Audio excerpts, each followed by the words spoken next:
In today's video, I'm going to teach you how to save and review chats in Microsoft Copilot. Let's start by opening Copilot. You can launch the Microsoft Copilot app if you have it installed, or simply open it inside Microsoft Edge. If you're in Edge, look for the Copilot icon in the toolbar. Clicking it opens a sidebar where you can chat right away. Either way works the same for what we're about to do, so choose whichever is most convenient for you. Next, start or open a chat. If you're beginning fresh, type a question or a prompt. Anything you'd like help with, from drafting an email to summarizing an article.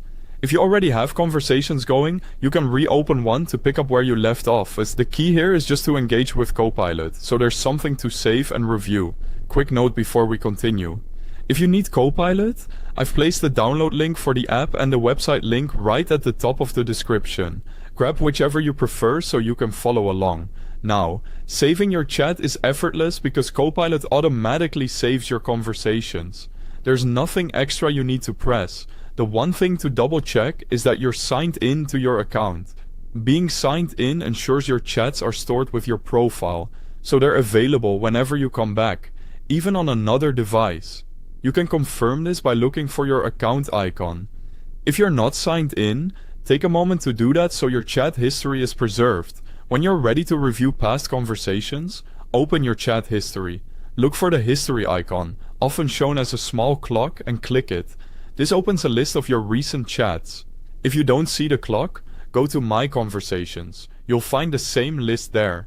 The layout may vary slightly depending on whether you're in the app or in Edge, but the options are the same.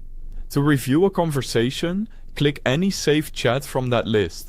The full thread opens, letting you scroll through previous questions and answers in order.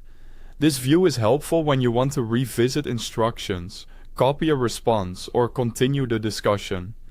You can read through the earlier context and then ask a follow-up right in the same thread so Copilot remembers what you are working on. And that's all you need. You can now save and review your Copilot chats anytime, without any extra effort on your part. If this was helpful, don't forget to check the top of the description for the app download and the website link. Thanks for watching.